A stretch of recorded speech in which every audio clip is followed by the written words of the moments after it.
Hello welcome back. આજે આપણે કરીશું સ્ટેપ 6 ટુ એટ્રેક્ટ મની. અગર આપે મારા સ્ટેપ 1 ટુ 5 નથી જોયા તો આઈ જસ્ટ રિક્વેસ્ટ કે જોઈ લો, તો આ process will be easy for you. So our આજનો આપણો પ્રોસેસ છે કે આપણે આજે લખવાનું છે, મતલબ મનીને સોરી કહેવાનું છે. You have to feel sorry for money, અને એના માટે you have two write down. C, I give U an example.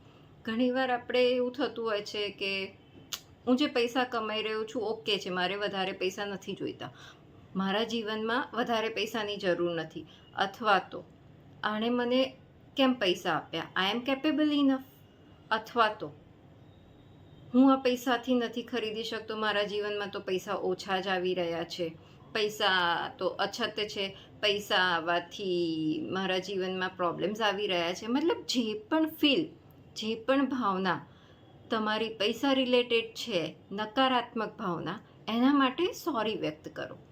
આના માટે ઇઝીએસ્ટ વે છે કે આપણે જ્યારે સ્ટેપ 2માં નેગેટિવ પોઈન્ટ્સ રાઇટ ડાઉન કર્યા હતા, રાઈટ? તો એ બધા નેગેટિવ પોઈન્ટ્સ માટે આજે આપણે સોરી કહેવાનું છે, લખીને. Sorry money, I am sorry money for each and everything.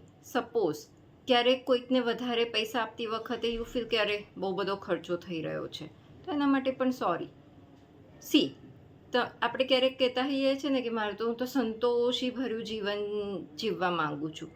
C, જ્યારે આપણે કોઈને પ્રેમ કરીએ તો એ વ્યક્તિ આપણા જીવનમાં હોવું જોઈએ, વિથ ડ્યુ રિસ્પેક્ટ એને આપણે આપતા હોઈએ છીએ, રાઈટ?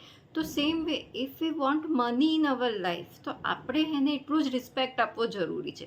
એક તરફ આપણે કહીએ છીએ કે મારે પૈસા જોઈએ છે આ વસ્તુ ખરીદવા માટે, બીજી તરફ આપણે કહીએ છીએ કે ના ભાઈ, વધારે પૈસાની મને કોઈ જરૂર નથી. તો આપણે મતલબ એવું કહીએ છીએ કે મને જે વ્યક્તિ ગમે છે એની મારા જીવનમાં જરૂર નથી. સી, આ જ એક, બિકોઝ મની પણ એક એનર્જી છે, એ પણ એક વાઇબ્રેશન્સથી જ આપણા જીવનમાં આવતું હોય છે.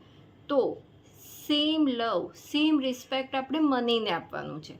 અને એના માટે અત્યાર સુધીમાં આપણી જેટલી પણ નેગેટિવિટી છે રિલેટેડ ટુ મની, એ આપણે કાઢવાની છે, અને એના માટે મનીને આપણે સોરી કહેવાનું છે.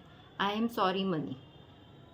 ક્યારેક ક્યારેક આપણે બહુ ડિસરિસ્પેક્ટથી મનીને ક્યાંક મૂકી દેતા હોઈએ છીએ, લેતી વખતે આપણી એવી ભાવના સારી નથી હોતી, ક્યારેક આપણે ગુસ્સામાં પૈસા આપતા હોઈએ છીએ કે ગુસ્સામાં પૈસા લેતા હોઈએ છીએ. તો આ બધી જ વસ્તુઓ માટે you have to say sorry. Sorry money for each and every negative feelings I have. કોમનમાં નથી લખવાનું, તમારે એક એક પોઈન્ટ્સ યાદ કરીને લખવાનું છે. આ વસ્તુ કરવાથી તમારામાં જે મની રિલેટેડ નેગેટિવ બ્લોકેજીસ છે એ દૂર થશે. તો આ વસ્તુ કરીને જુઓ ને આપના અનુભવો મારી સાથે શેર કરો.